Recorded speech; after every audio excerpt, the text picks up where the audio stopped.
Buenas noches, maestro. Hola. Hola. Eh, Hace tiempo, bueno, este es uno de los ejemplos que usted de repente ha puesto para decirnos que todo es la misma conciencia. Hay uno que tengo muy presente. Dice que si, o bueno, o a lo mejor así lo concluí yo, ¿no? Así lo entiendo. Si se pone un foco en em, como si pusiera un foco en una pantalla y esa pantalla refleja distintos puntos de luz. eh, Cada uno de esos somos nosotros, pero viene siendo lo mismo, viene siendo de la misma luz. Mm, o el ejemplo que pone de la luna, ¿no? Que se refleja y que finalmente todo viene siendo un mismo reflejo, viene siendo reflejo de la misma luna, ¿no? De lo mismo. Em, yo lógicamente no he evidenciado nada de esto, pero tengo una certeza, maestro, de que así es. Anteriormente no la tenía, soy sincera,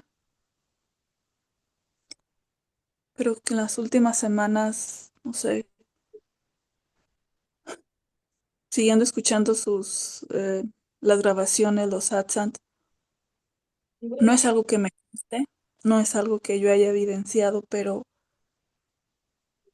hay una certeza en mí de que así es. Y cuando lo traigo, cuando estoy indagando, y hay veces que se me quiere poner la mente loca o algo así, como que hay un descanso en mí, hay un descanso interno, no sé, no puedo explicárselo, pero como decir algún día, en algún momento, lo voy a recordar, en algún momento, eso será, eso será permanente. Y a veces de eso me agarro, maestro, porque, pues para no seguir el pensamiento. Sí, tomo eso a veces como referencia, maestro. Estaría sustituyendo un pensamiento por otro pensamiento y está bien. Ok, Pero si puedes hacer eso, en vez de sustituir un pensamiento por otro pensamiento,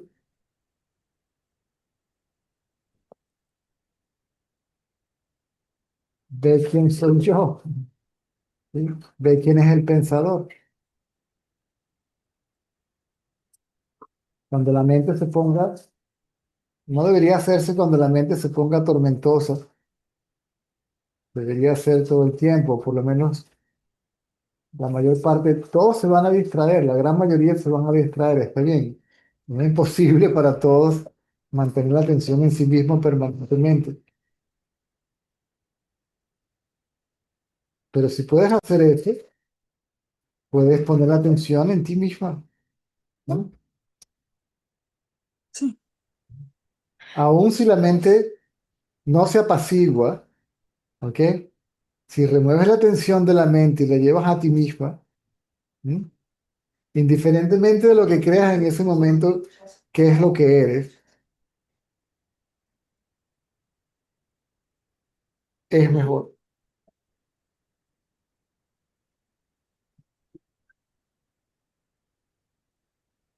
ok. Si lo haces durante el satsang,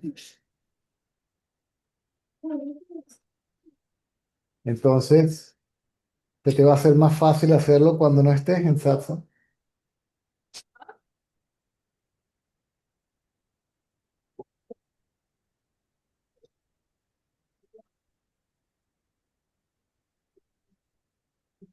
Porque eso que tú dices que va a aparecer en el futuro o que te vas a recordar es lo que ya eres. ¿Mm? O sea, ahora tienes que tener la convicción de que eso es lo que ya eres. Así como tienes la convicción, al menos intelectual, cuando hablas del reflejo. ¿Mm? En realidad eres la luna.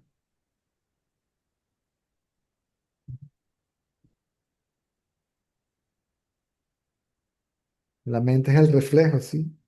La luna, el reflejo. El yo conciencia, el yo pensamiento.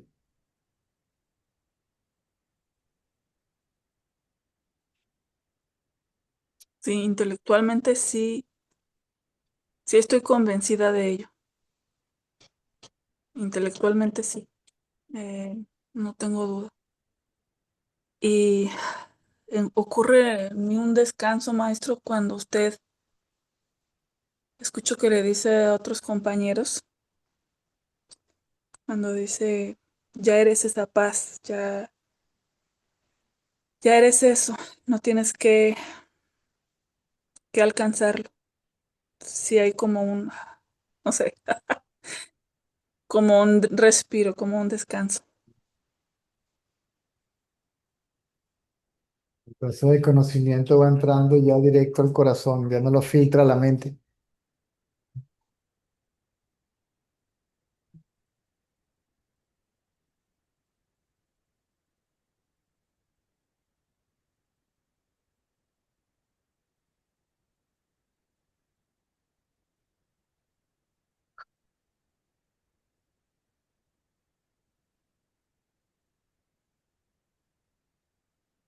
Hace poco, maestro, hace, hace un par de meses,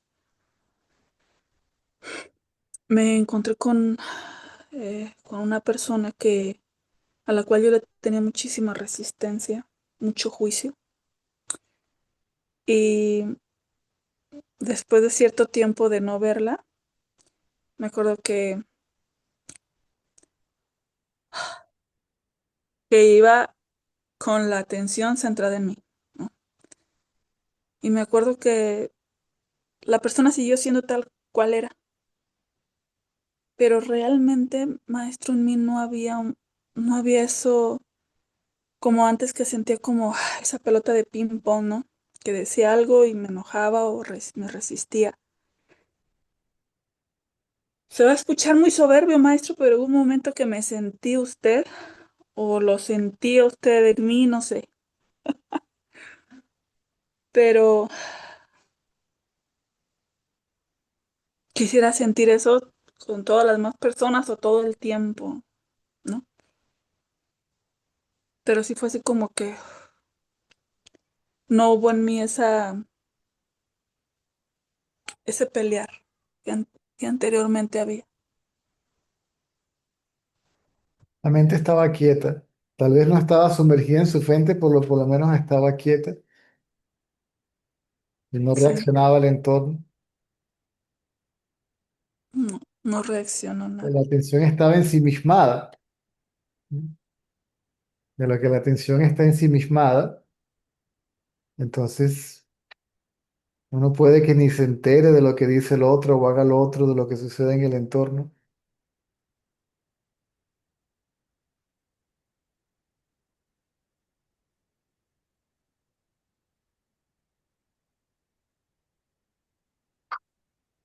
Y eso es lo que hay que tratar de hacer la mayor parte del tiempo, que se haga un hábito.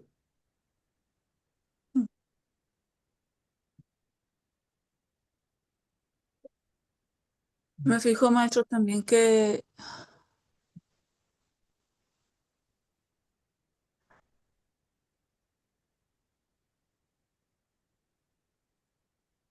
como que los gustos van cambiando. Te oigo, Mm, te oigo, te oigo. sí, no escucho ningún tipo de... Escuchaba mucha música antes, ahorita no. Sí. A lo mucho pongo videos o sonidos que son de agua, no sé. Mm. Y yo creo que también lo he hecho por como tengo dos niños. A veces se los pongo para no más, pues. Pero ya no tengo como esos mismos gustos. Y antes, maestro, también veía mucho video de distintas técnicas, de distintas cosas. Ya no lo hago, pero ¿sabe yo de qué me di cuenta? De que finalmente todos hablan de una fuente, aunque no sea, aunque está presente el concepto separación, ¿no?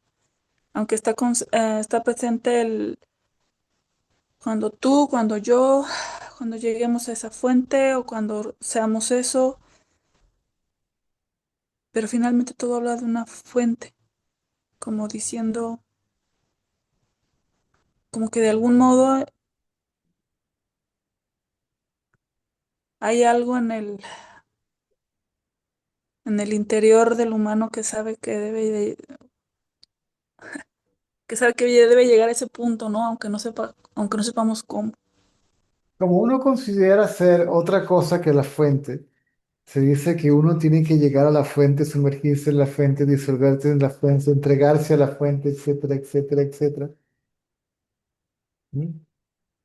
Porque al principio le es imposible al buscador aceptar que él es conciencia, ¿mm? Que él es Dios.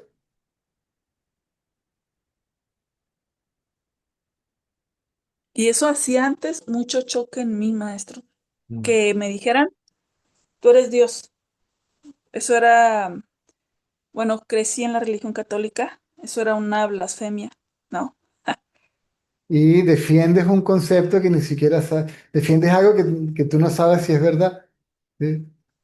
Sí, pero me acuerdo que alguien me dijo, pues es que sí es cierto que eres Dios, es como, pues tú naciste de tus papás, eres tus papás también, y fue como una manera que en esos momentos como que eso me hizo lógica, ¿no? Pero, pero sí fue en su momento, pues muy complicado y ni de chiste mencionarlo a mis hermanos de sangre o, ¿no? Por eso cuando hablan de la fuente, automáticamente uno lo relaciona como algo diferente de uno mismo. Sí. No lo identifica como yo, sino como algo. ¿Sí?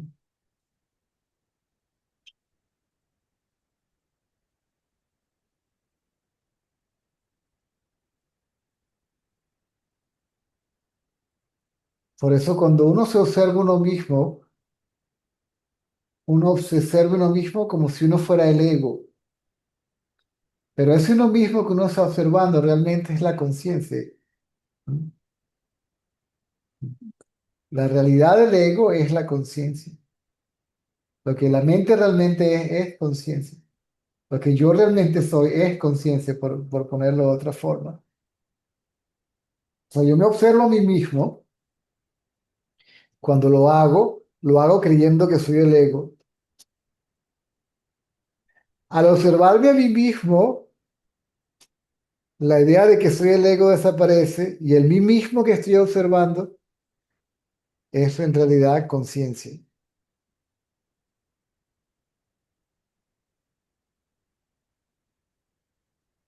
Tú dices, todos hablan de una fuente. ¿Y qué es lo Ujú. que señala la indagación? ¿Sí? Buscar a la fuente de donde surge el pensamiento, ¿verdad? ¿De dónde surgen los pensamientos? La respuesta es de mí. Entonces yo soy el lugar de origen, no es un lugar. ¿Sí? Yo soy la fuente del pensamiento, de la mente. Entonces buscarlo realmente quiere decir verlo, ¿no? Que déjame ver de dónde surgen los pensamientos, es decir, déjame observarme a mí mismo porque surgen de mí o me surgen a mí.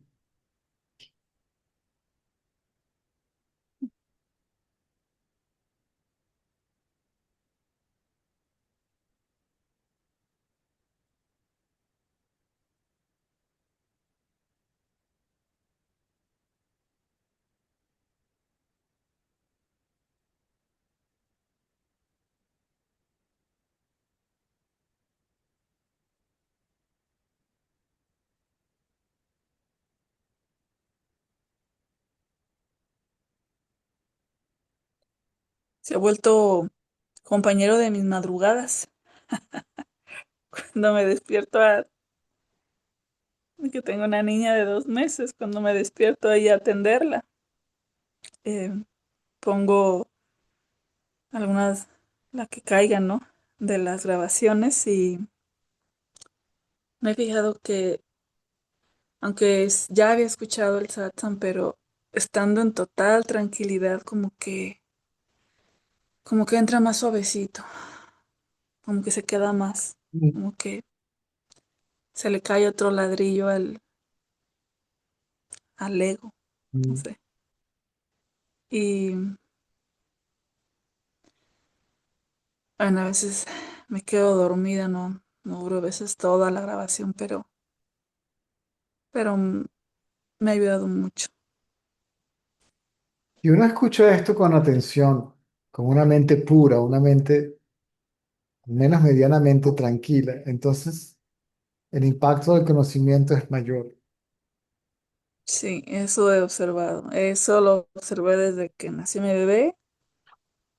Aunque yo la había escuchado en la mañana, pero total, así, hasta con los ojos cerrados, sí entra más fácil. Hay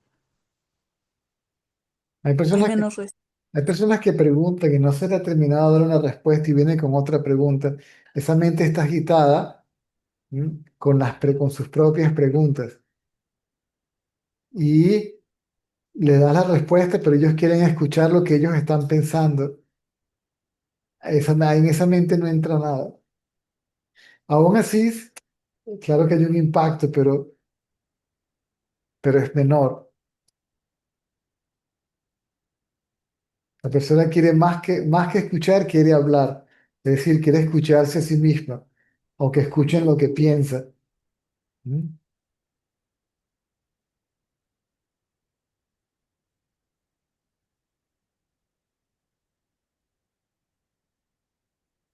O sea, la mente, inclusive para escuchar esto, tiene que estar quieta. Por eso antiguamente los gurúes se llevaban a los devotos al bosque, ¿sí?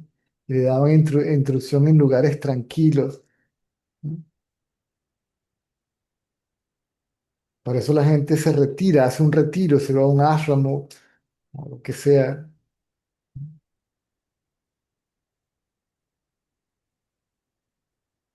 Para algunos la presencia, el contacto, la relación física directa con el que sabe que el ego no existe, automáticamente, uf, les quita una cantidad de peso de encima y la mente está medianamente calma o completamente calma.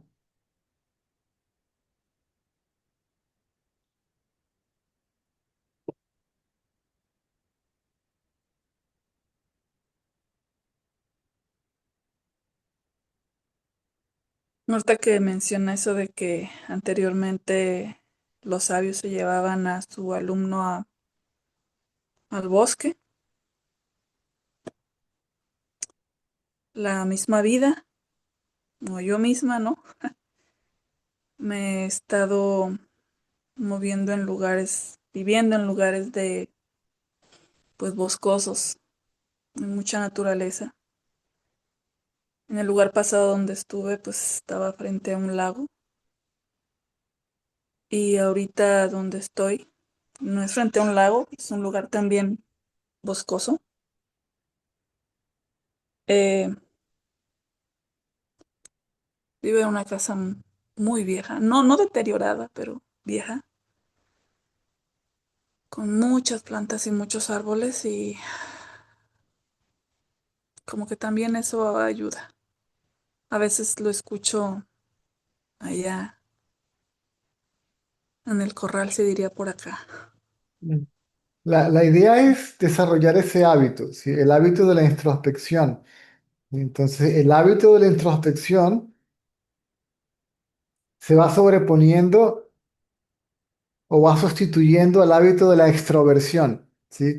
Donde mirar hacia adentro se va haciendo más natural, ¿sí? Que mirar hacia afuera. ¿Sí?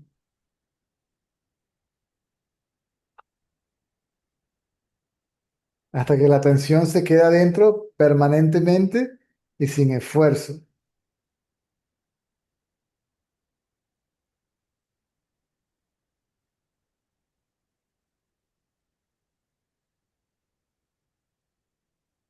Esto con usted, maestro, me ha ayudado mucho, me hace mucho bien, de verdad.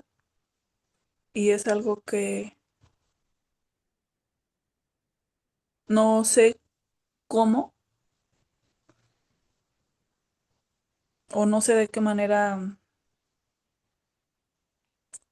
No hace como falta. cuando compartirlo como con mis hermanos, Si o sea, alguien, invitar. si alguien te pregunta, si no, ¿para qué molestar a nadie con este tema si no está interesado? Bueno, sí, Si surge solo de una u otra forma, ok, si no.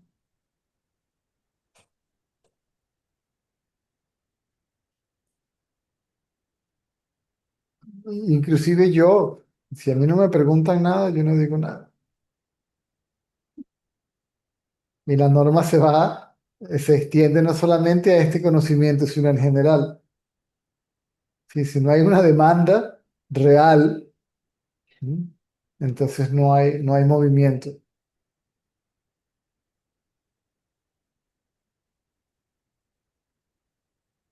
muchas gracias, maestro. a la orden. Lo amo muchísimo. Mm, Ok. muchas A la orden, a la orden. gracias. Ok, muy bien.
Hello, Hi guys.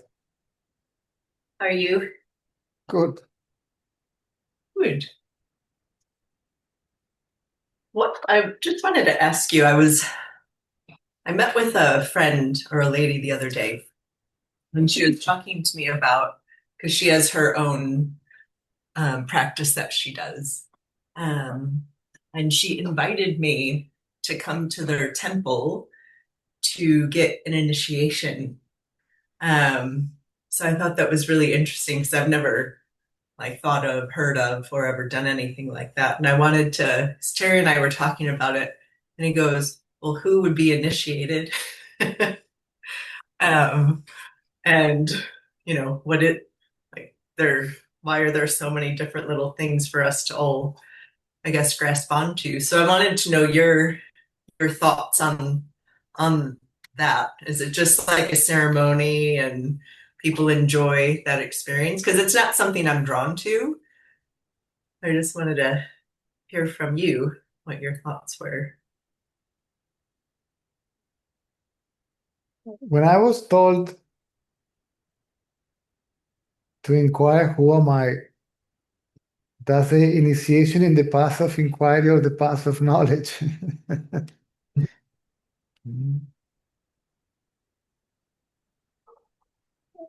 See, from the sages that I know, none of them perform any formal ritual of initiation. Mm, None of them, not in a ritualistic way. mm,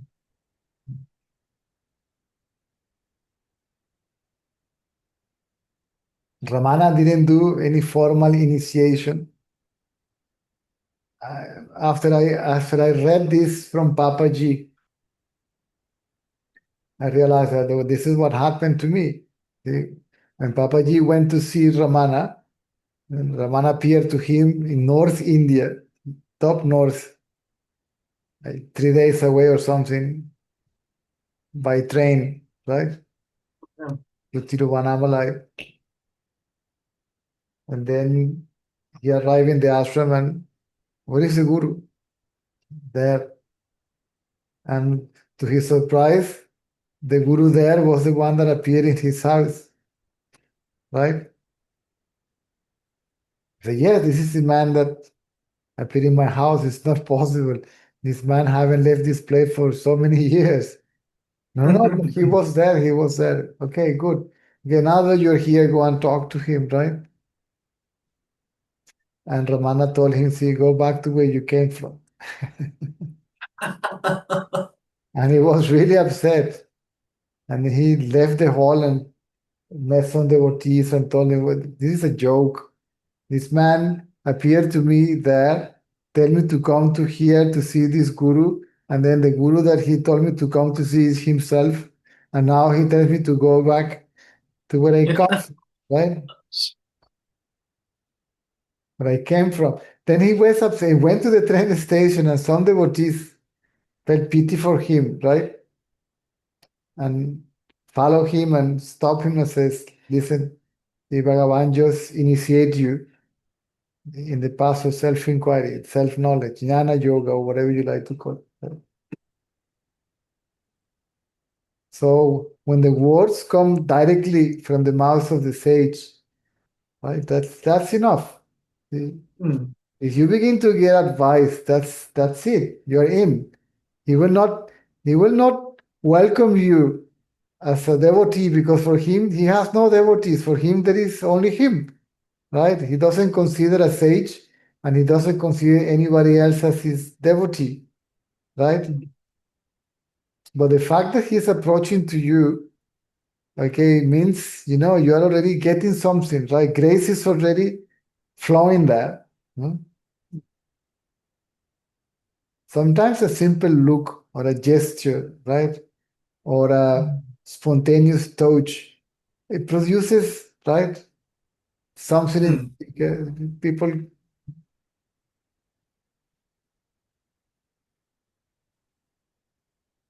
The first time I had darshan with Baba.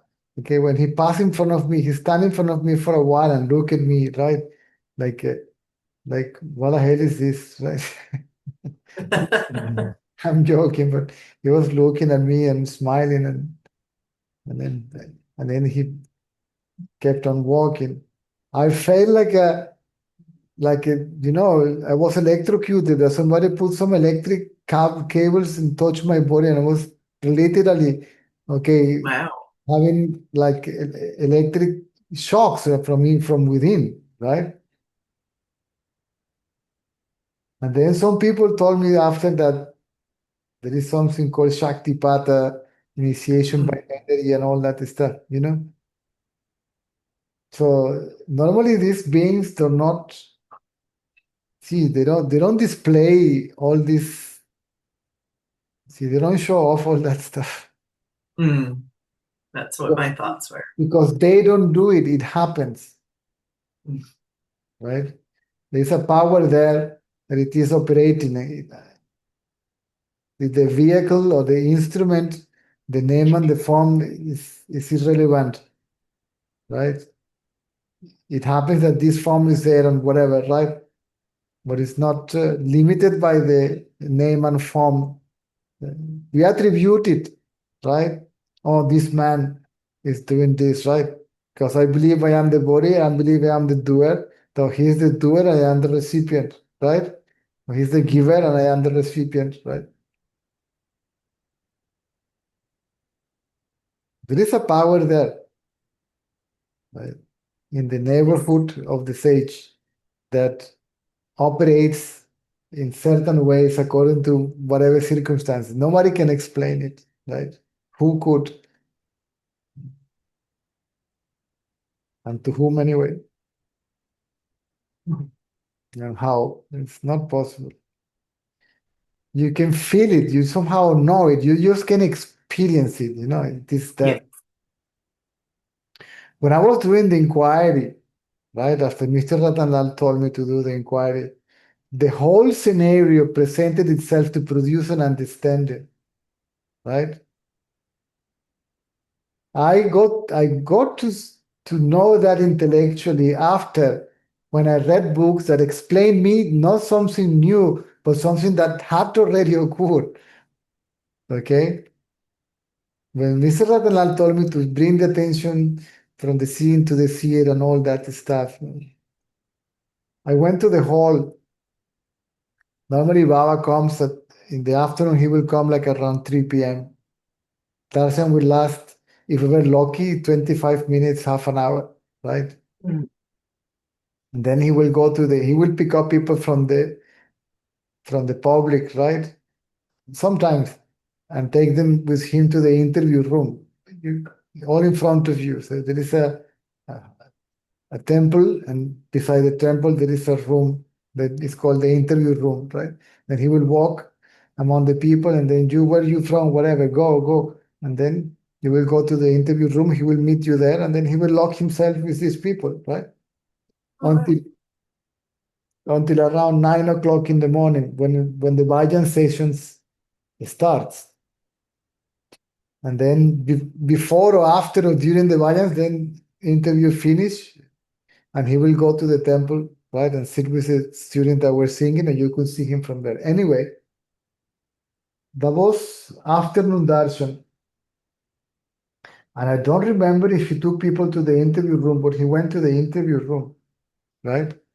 When he goes to the interview room, people just walk away, right? Because they know, okay, he's going to spend then who knows for how long. And the other chance to see him is when he comes out for the bhajan sessions, right? But I decided to stay because, right, okay, I will do the inquiry, right? And I went to the back of the hall to recline on a wall because I couldn't sit for too long with my leg crossed, so I could recline on a wall and sit comfortably. And the hall was basically empty, right? As I am sitting and beginning to ponder, okay, I will do this, and I was trying to recollect, right, to ponder what he said to me. Baba came out of the interview room, right? And if this is a hall, okay, let's say I am on the left-hand side of the hall at the back. If you see from the front, I am at the right. And then he walked right in front of me, but he stayed far away. And I think he requested a chair, or somebody brought him a chair, and he sat there. And I said, wow. But normally you will get fascinated and keep on staring at him. But the intention to the inquiry didn't leave me alone. Okay? Oh. So it was very powerful, the pull to ponder about Mr. Ratanar's words and to implement the advice. And he was like, somehow, it's what I'm saying, you feel it, you know it, right? Like he was like, okay, go ahead, right? Don't mind my presence here, right? And then I'm pondering, okay, that's the object, this is the subject. And at that moment, without too much of intellectual process, right? That's an object, right? I realize that is an object, right? And this one is the subject. So he's there because I am here. Mm. See? The subject, the object, see? The individual, the world, and God, right? And I say, okay, I'm supposed to bring the attention from the object, whether it's girl, God, or the world, to myself. And he was like, no, go ahead, right? You say, I'm sorry. See you later, right?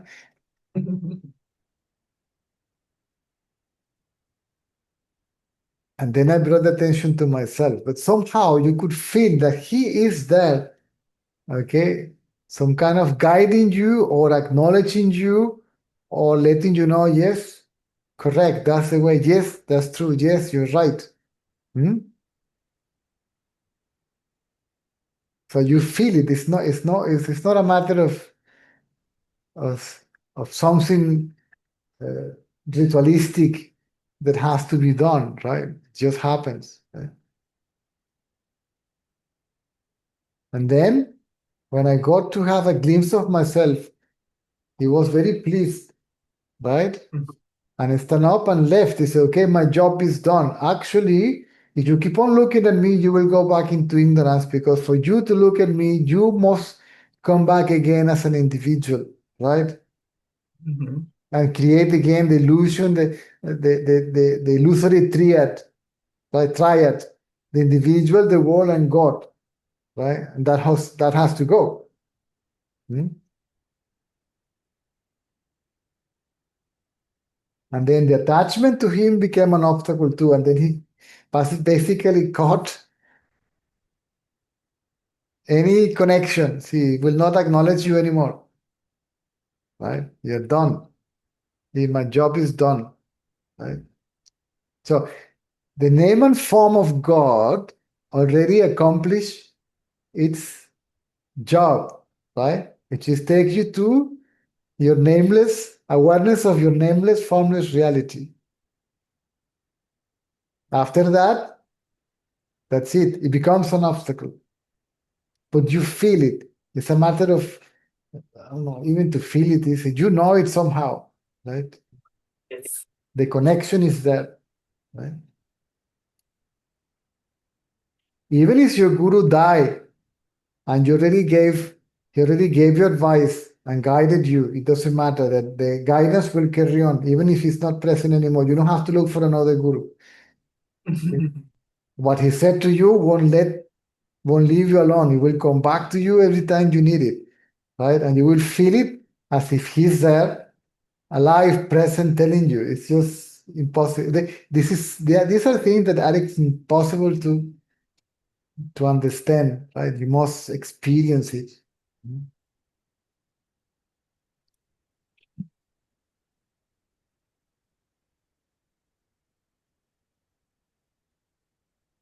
Because enter in your heart, right? Mm-hmm. Unfiltered by the mind, you straight arrow and stays there.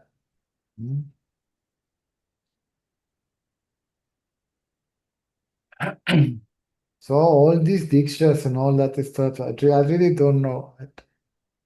I don't see it in that way because I didn't experience it in that way.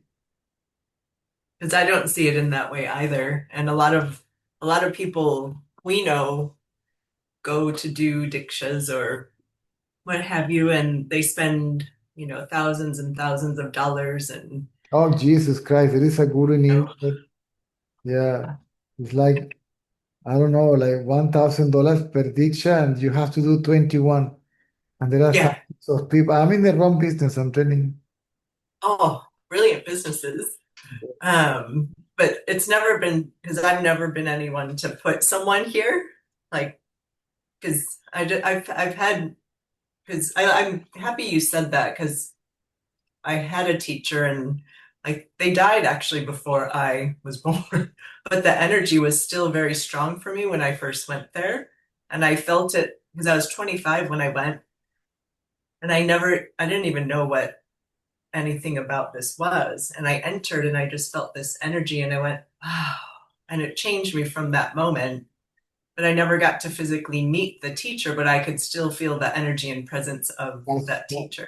that's why the bodies of the sages are not burned. This is why people feel what they feel, for example, when they go to Tiruvannamalai and are in by the statue of Ramana Maharshi, the black statue, or even the old devotees will suggest you to spend time where he used to spend most of the time in the old hall, right? In the cave, Huh? No, no, in no. the In the ashram, there are different halls. One is called the old hall, right? They would right. spend time there because somehow if the mind is for real, right? Then some vibration still is there. It won't go. Mm-hmm. It won't go away. I experienced that too in Ramana Maharshi ashram. He said, this man is not dead. What he is still is alive, right? Actually, one of the reasons why I got shocked when I saw the statue, I was shocked. But I don't mention this frequently, but it is like the statue was alive. It was, Wow. people may think I'm crazy, but it was breathing and it was alive. And I was, at some point, I moved a little bit and it was like a mischievous smiling, and you could see that he was following you with his sight. Right? And this is when that was too much for me, and I boom gone. I lost body consciousness. Wow. I know people that went to see, for example, the statue of Shirdi Sai in Bombay, right? Bombay, I believe, Maharashtra, yeah. And they could see they were sad because they couldn't get close, and they saw how the statue moved and all that stuff. So these things can happen. Wow. So I mean, we saw Vibhuti, ashes, and Amrita coming out of pictures, right? Like coming out. It's not like so there was a trick that somebody put it there and you go there and it's already there. No, no, we saw it coming out, right? And the same when who is who is bringing that out of there? Because the person is not there, it's a picture. That which is alive, right, is making that to happen. Mm. So who can explain that? You only can experience it. That you cannot explain. You cannot. Yes. Somebody asked Baba, can we understand? You say, not a chance. Can we know you? Not a chance. Then what? Enjoy it. Means Mm. you can enjoy it by feeling it as your own self. That's what he means, right? You cannot know it, you can only be it. You cannot understand it, you can only be it.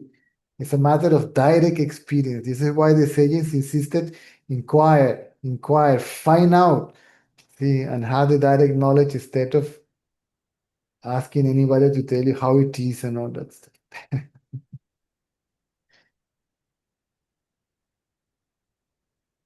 So all these dictions, I don't know. How can I charge you? What can I give you? Mm. How can I give you? You. So how can I give you the self transmit you, the self trespass you? They say, how can I mean, just makes no sense. So what is darshan? Darshan is the divine Isn't vision. that like, Is to sorry, see say that again? to see the divine, to see God. So because you believe you are the body, then God is a body also, no? Mm, But in reality, to see God is to be God. mm, Is to know yourself as God or to know yourself as consciousness. That's darshan, see? To know your divine nature, your real nature, see? To become aware of your nameless, formless reality, consciousness, the self, the absolute Brahman, whatever you like to call it, see? Is mm. to know who you 'Cause are. I always thought, and what other people have said, it's some kind of energy transfer from the so-called teacher to the student. It might happen. I experienced it.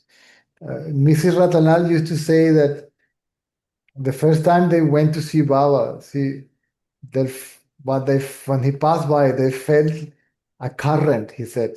See, like we were, I don't know, we felt like an electric current. See, everybody speaks about the current, a power, a Right. force, okay, which is consciousness,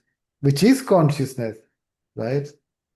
But it is Right. silent. You can see the form, but it's there.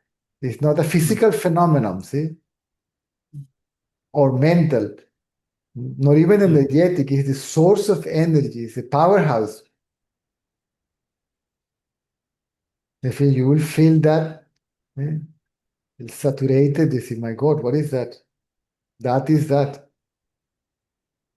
mm, Now, by His mere presence, you can feel that power, right? And eventually realize your identity with it, your identity as it.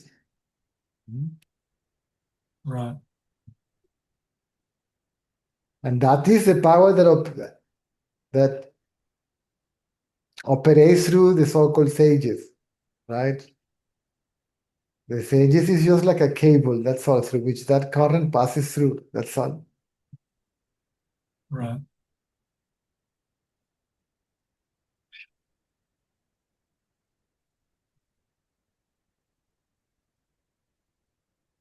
But We were once at it's not energy, it's beyond energy, right? Okay. but it can feel physical, can it? It appears to be physical because until then, our point of reference is the body, something physical, Mm, right? And it appears to be within the body, right? right.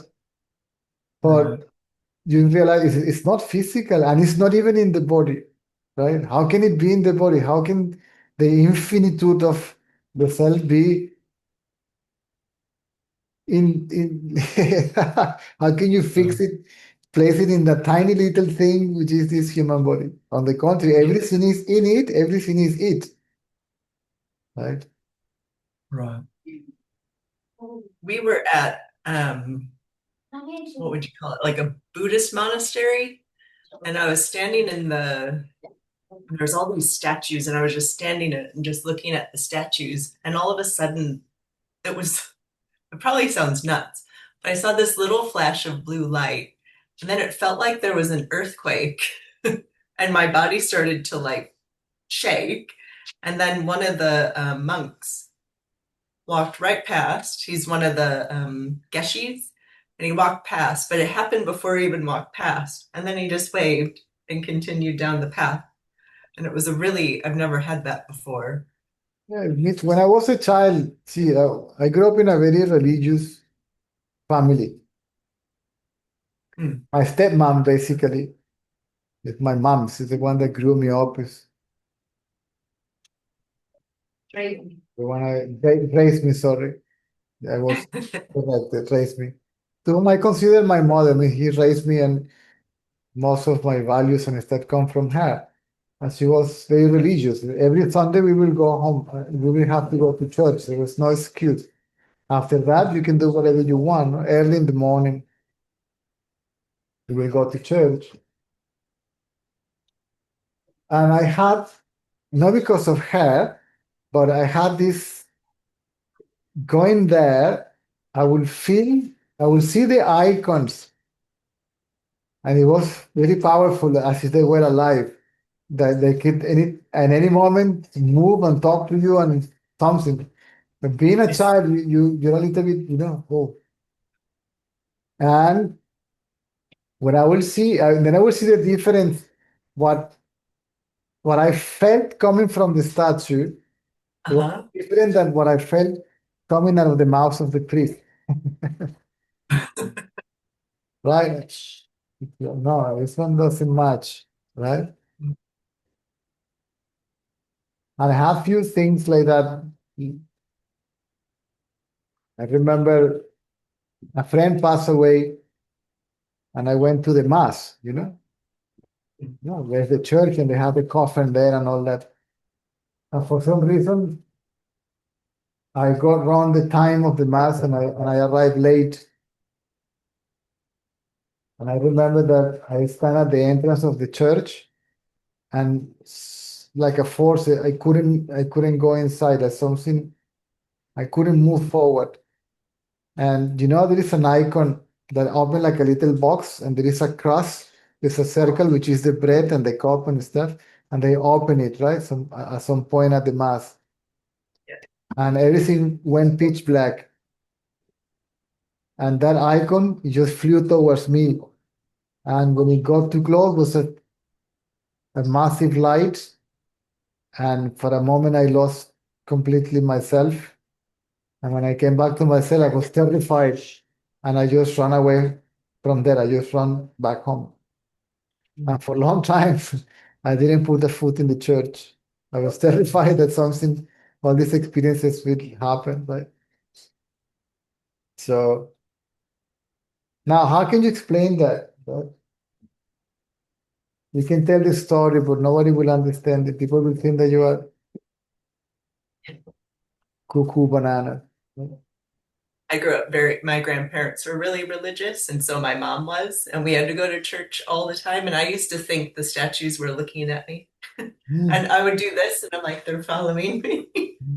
It was an interesting experience. We must have gone through these practices. We must be on this path for a long, long, long, long time. We may not remember it, but all this is the effect.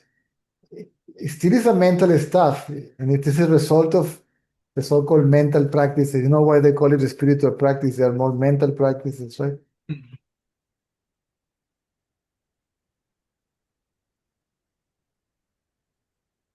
So I don't know.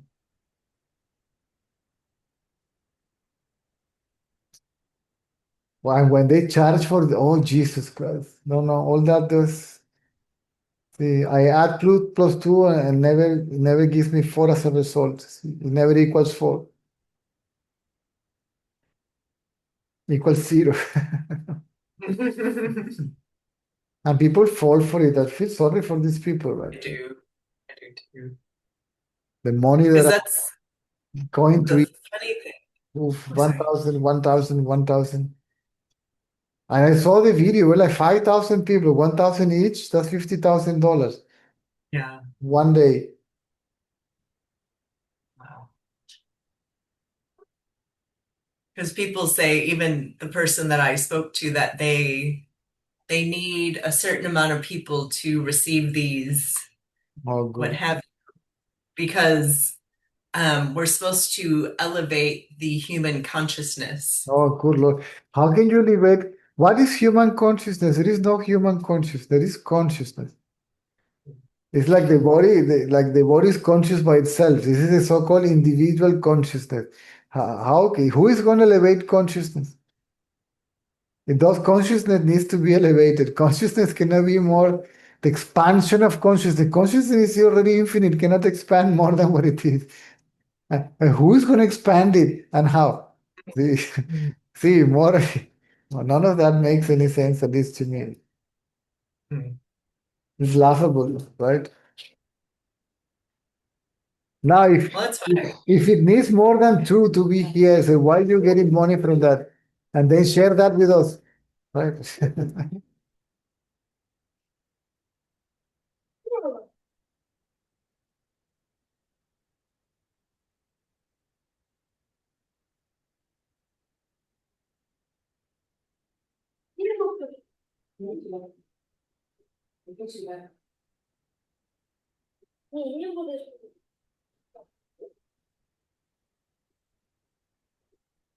So, good Lord.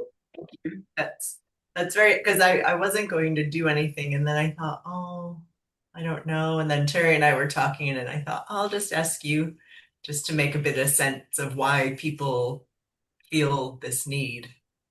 But it's almost like I feel a lot of these things nowadays are big money makers to help other people live a flash lifestyle, is what it feels like. But then it's like, well, it's people's energy or time or what have you. But If it is an experience, then the experience is the mind. It's all a mind game, see.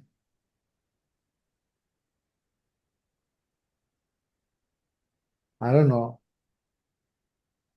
After I went to, after I met, see, I like to say that for me it was a combination of three, okay, that I got this understanding. Ramana, Baba, Mr. Ratanlal. See, between the three of them, right? Even though I have this affinity for Ramana Maharshi, it's like a, right? Mr. Ratanlal, paradoxically also, right? So, so did Baba come before Mr. Ratanel for you? yeah, Mr. Ratanlal was one of his oldest devotee. Oh, okay. When I met him, they were already with him like 40 years or something. Oh, wow. Right.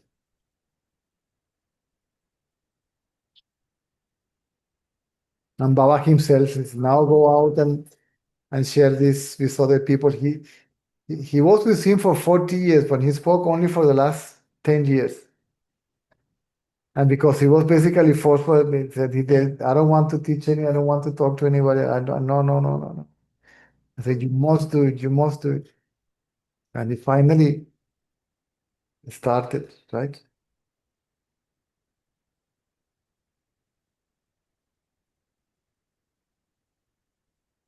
He was a very rich man, highly educated, and top members of government, the family. They were similar to what you can qualify like Maharaj, Maharani, right?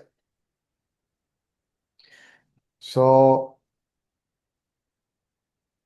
they were very westernized.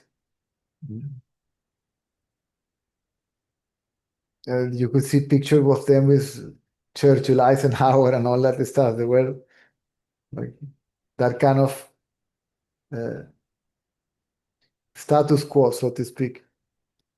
And at the same time, they were so down to earth. That was fascinating to me to see such a richness, uh, well-mannered, right? Highly educated, and yet super, super simple people, right? And they get to know Baba because Baba went to Bombay. There was a function in Bombay, and there were some entrance for the function that was given to the government from some government people. And Mr. Ratanlal had access to this invitation. It was his wife who wanted to go. He was not that into him. And then the wife insisted, and then he got the tickets, right? And they went to see him. Mr. Ratanlal was a tough guy, heavily intellectual, okay? Not easy to impress. And he said, I normally, wherever I go, I like to sit in aisle seat. If I don't feel happy where I am, so I am free to stand up and go, right? And he said that when the Baba passed through the hall on the way to the how do you call it? The theater, the scenario, Stage. The state. the stage, right? He felt again this flow of something, and he found himself overwhelmed by an emotion that he couldn't describe, only of love, and start tears coming through his eyes without no rhyme, no reason. And then when he started talking, when I hear his voice, and there was even worse, I said, "When who is this man that make me feel like this?" Right? There was a break during the function, and people went to a coffee place and talked here and there, and somehow he got acquaintance with the one who used to translate for him. I think he was a journalist. It was called Professor Kasturi. And then they were together, and Baba was, moving freely, talking with this one and that one. And suddenly he came towards them, and he already had a sticker with his name written on it. And the sticker said staff. Baba used to play games of words. It can be a staff to a member of something, or a staff as a thing, right? And then he put the sticker in his chest, right? And he couldn't say a thing, right? He say, I just got paralyzed. I mean, nobody will touch me. So I will never allow anybody to even get close to me. He was very tough guy, right? And he would never have to touch me, even less. But I don't know. This man came, I just, right? And then Baba came back again after a few minutes, and in a very stern way, asking, "Who are you?" And again, he found himself not being able to say a word, right? And then Baba came back again after some time, and a little bit stronger. He asked, "Who are you?" And again, paralyzed. Then he walked away again, and after some time came back and said, "Who are you? Tell me, who are you?" And then Professor Kasturi felt pity and said, "Swami," he said, "I know what I'm doing, keep quiet." And he walked away, Baba again, And Mr. Ratana said that he understood that the silence that is left after the question, "Who am I?" comes to an end, is the answer. So, at that moment, he initiated me in the path of self-inquiry, or self-knowledge, or jnana yoga, right?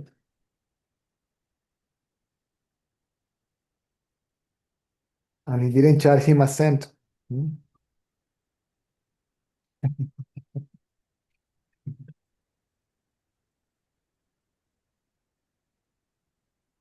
And they got hooked, right? And they will started visiting Puttaparthi, and they will go to Puttaparthi only when they tell them to go. So every time they will go, okay, next time you come is this day. Don't come before, don't come after. Right? And at some point, they wanted to live with him. I said, "No, finish your karma there. Your duty finished, retired, then you come here, right? Not now." And then after retirement, he started living there permanently. In Parte. Yes. Well, they had a room for themselves in one of the three, in any of the three ashrams: Whitefield, Puttaparthi, and Kodaikanal, north by the hill stations.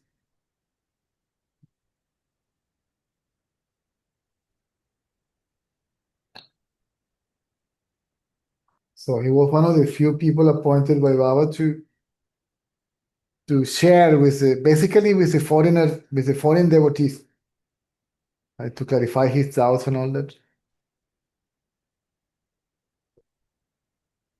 But they never present themselves as gurus. It's him.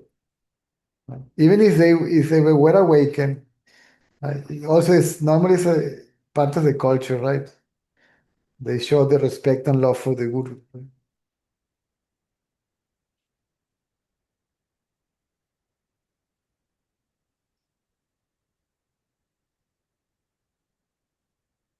And we ask him, why when we started coming to satsang, Baba stopped talking to us and giving us interviews? Say, yeah, he put all that load on my shoulders. He said, I have to deal with all of you.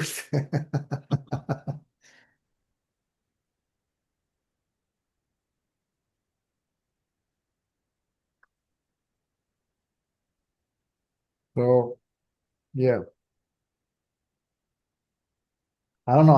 I don't know if if to say blessed or lucky or whatever, but I'm very happy that I met these people Mm. and put it in such a simple way, short and simple. Right? You are that. It is you. See, you are that. It's not, it's you. It's not, that is not something there that you're going to experience or something outside or inside. You are that. Right?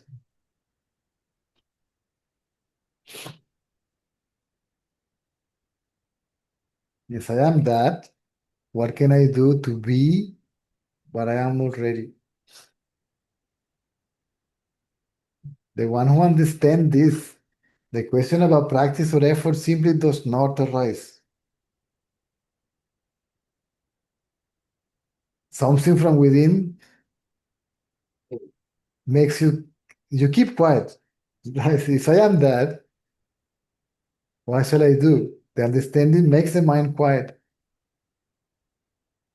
and it disappears. Poof. And you know you are that.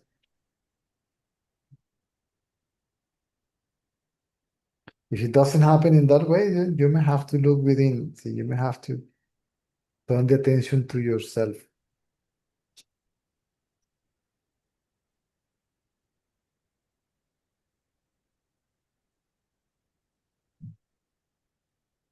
To know you are that.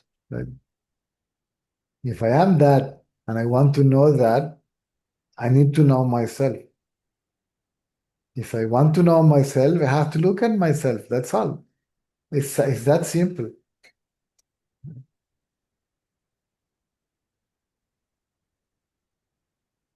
I am not told to get rid of something, transcend something, control something, suppress something, avoid something, transcend anything, change, improve nothing. Then I was told to look at myself. Who is the seer? I. Let me see the seer. The actual seer is the self, but I believe to be the ego. When I see myself, I as the ego disappear, and I as myself, as what I actually am, just is left there, revealed, right? Self-evident. See?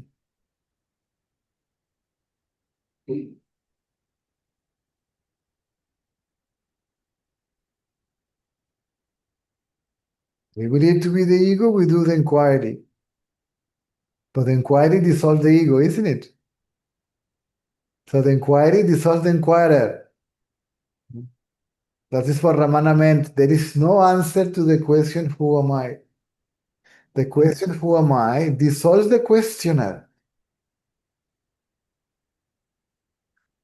So I, as the questioner, by the means of inquiry, disappear. But I, as consciousness, remain, right? So if we don't understand from the beginning that we are that, then we're going to keep on projecting that as an object. See, that I, the ego, will eventually achieve, arrive at, attain, and all the experience and so on.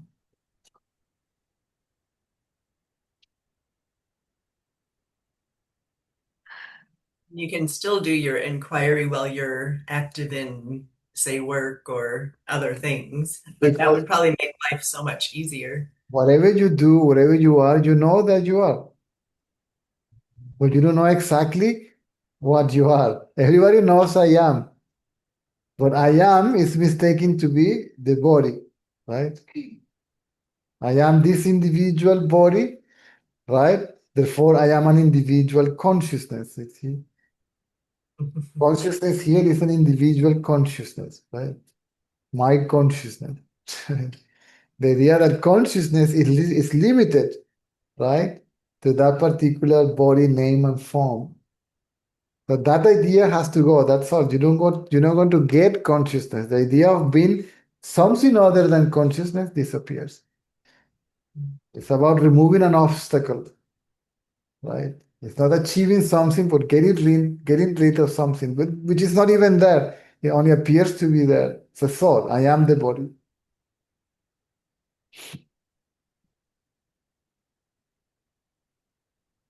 It's so simple, it's hard for people to understand it. There's no dance or Because a tremendous amount of material rubbish and spiritual rubbish that we see threw in this mental bucket.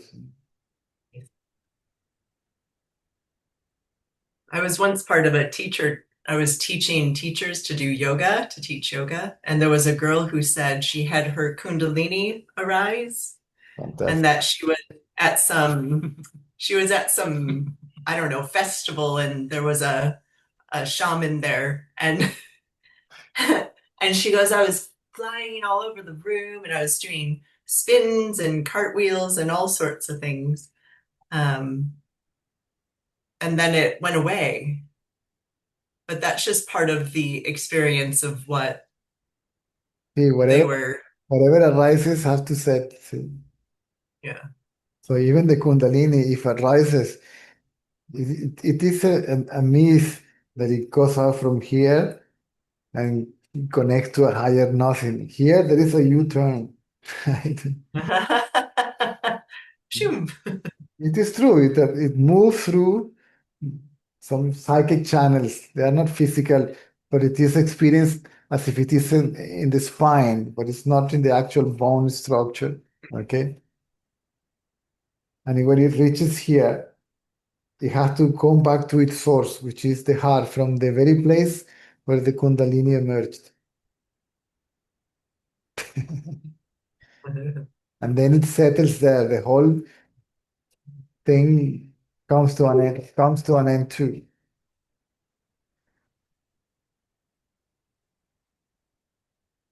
So the experience of Kundalini is not the end. The end is to know yourself as the self. Now, if you focus on the self-inquiry, then this Kundalini stuff movement happens by itself. But you don't mistake yourself even with Kundalini, right? It's end or Shakti, whatever you like to call it.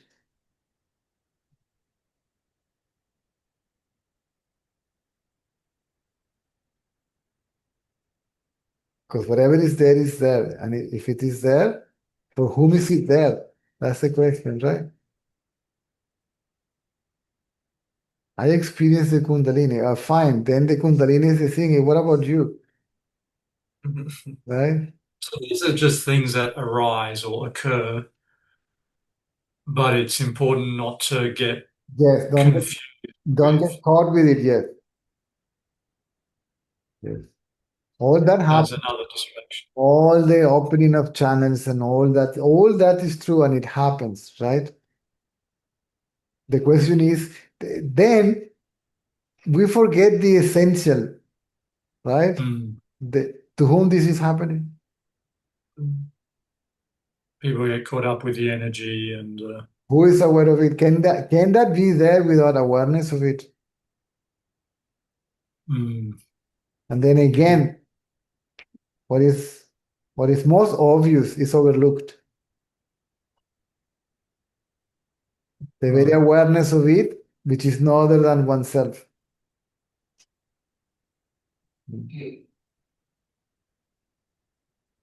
Because it says it is I am, not this or that. It is I am, right? I am that. So it is what I am. It cannot be this or that, right? Whether it is physical, energetic, or whatever, right?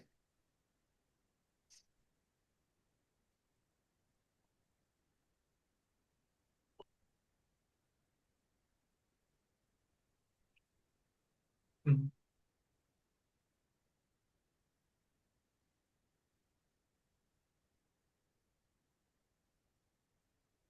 All this is there, all these energy centers and yes, the chakras open, all that you may feel that you even feel changes in your brain structure. You can physically feel how all this gets reorganized, right? You can feel even in the body how the cells basically explode and all that stuff. It is a complete physical transformation too. Okay, mental transformation, meaning by that the way you react to things, the way you think, right? You feel all that. Sometimes it's uncomfortable, so you feel all that. The question is who is experiencing that? To whom this is happening? Where is this is happening? There must be a substratum, right? What is happening, right? Which is it's very witness. And it's no other than I. So everything points back to me, I, yes? Not to this or that.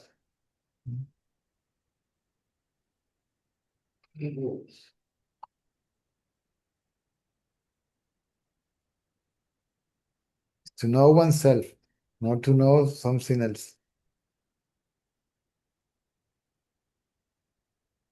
Now, where is all that in deep sleep?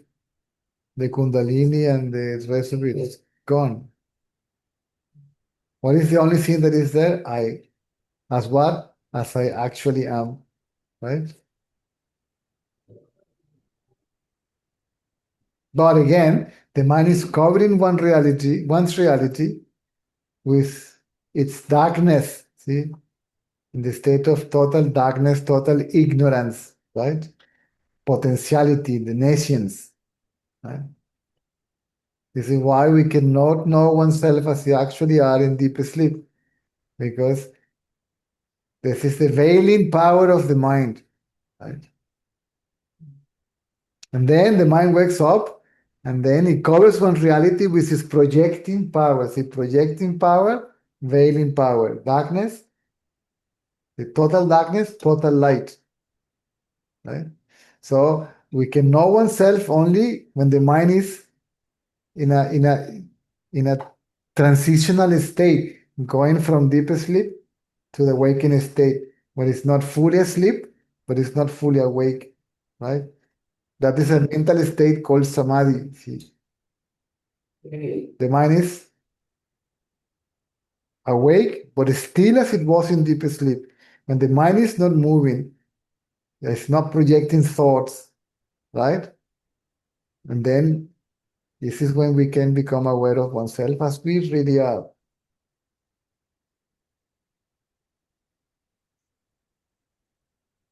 This is why Ramana used to say the only way to know yourself is by the means of samadhi, non-differentiated mental state.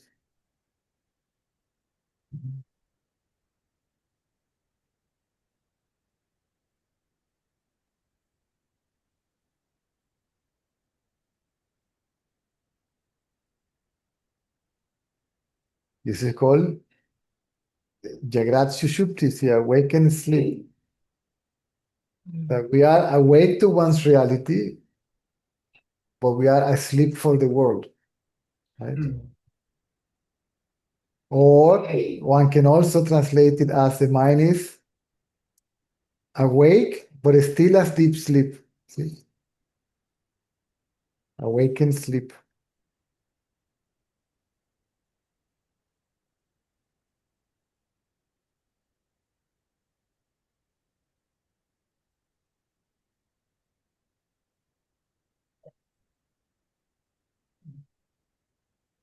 And the mind is falling asleep, it begins to withdraw the attention to anything, right? You begin to lose touch with the world, yes?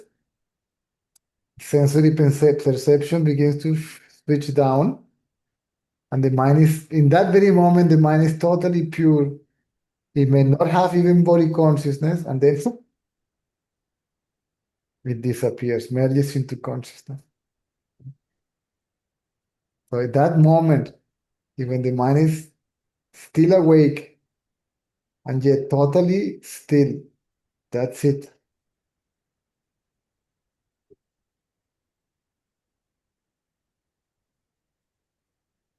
Not necessarily there should be the loss of body consciousness, but the loss of body identity.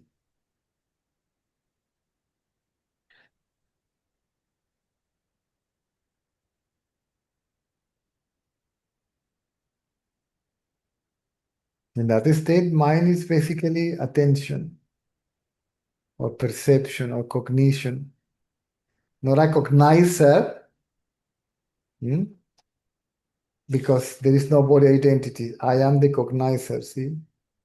I am the perceiver. There is perception, not a perceiver. Cognition, not a cognizer, right? Attention, but not someone paying attention, right? And then that attention, see, goes back to its source. When it is taken away from something, right? Then the attention goes naturally back to its source. The mind goes naturally back to its source.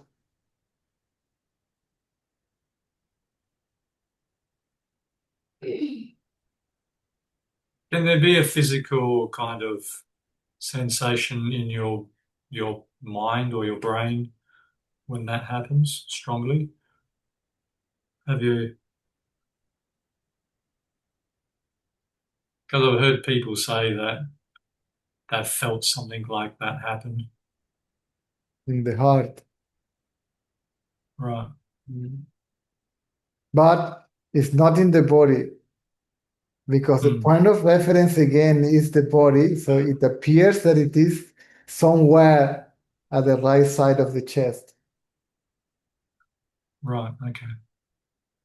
I read in some books of Ramana that sometimes by the means of inquiry, he would say, see from where in the body the thought I arises.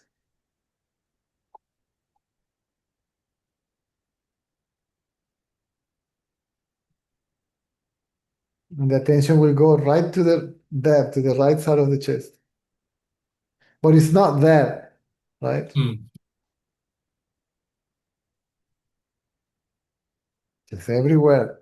It's everything. It's all pervasive, right? Can be limited to. Right.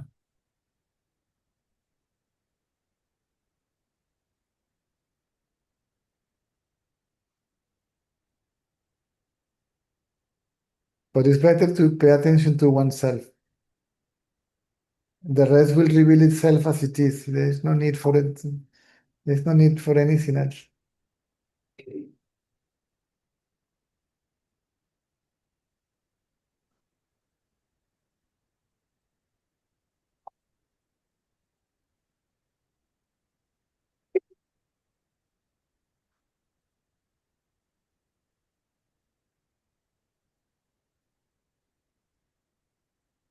Good. Thank you. Thank You're you. welcome. You're welcome.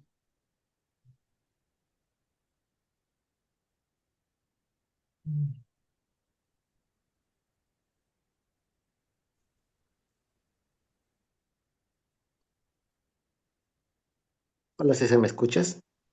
¿Mm? Sí. Buenas noches. Una consulta. Eh, ¿cómo, eh, cómo indago en mí mismo? Indagar significa observarse Ujú. y, Correcto. y observarse sobre qué sería. O indago sobre qué. Sobre ti mismo. Sí. Ahora, Pero, aquí y ahora, cómo lo hallo? ¿cómo lo vas a hallar si es lo que eres? Tú mismo no estás aquí y ahora. Aquí y ahora sabes que eres. Eres consciente de ser, ¿sí o no? Sí, Eres consciente de que soy, de que eres, ¿cierto? sí. Ujú. Entonces, cualquier cosa, indiferentemente de lo que creas que eres, ese conocimiento yo soy está presente. Pon la atención en ese conocimiento yo soy, en ese conocimiento de ser. Es mantenerse Sí. consciente de ser, hasta ser consciente de ser conciencia. Mantenerte consciente de ser erradica la idea de ser el cuerpo.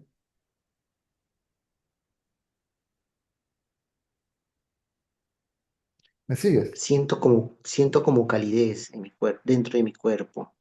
Ok, Eh, no importa. Yo lo siento, yo lo veo, yo lo experimento, ¿cierto? Ujú. Ok, por muy agradable que sea la sensación o por muy espectacular que un fenómeno se presente o extraordinario que sea, quien lo experimenta, yo, ¿sí? La atención debe mantenerse en el yo.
Ok, César. Sí, no, en ese momento no surgía pensamiento. Mm. Y pude no, eh, no, poner tanta atención a las sensaciones. Mm. Aunque hayan sensaciones, inclusive si hay algún pensamiento por aquí, por allá, una sensación física, algo que perciba a través de los sentidos, un sentimiento, una emoción, indiferentemente del fenómeno, está allí, ¿ok? Y parcialmente hay atención en ello, pero la atención debe ir mayormente hacia mí mismo. ¿Mm? Eso es, Ok, gracias. a la orden.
Ok, entonces nos vemos mañana.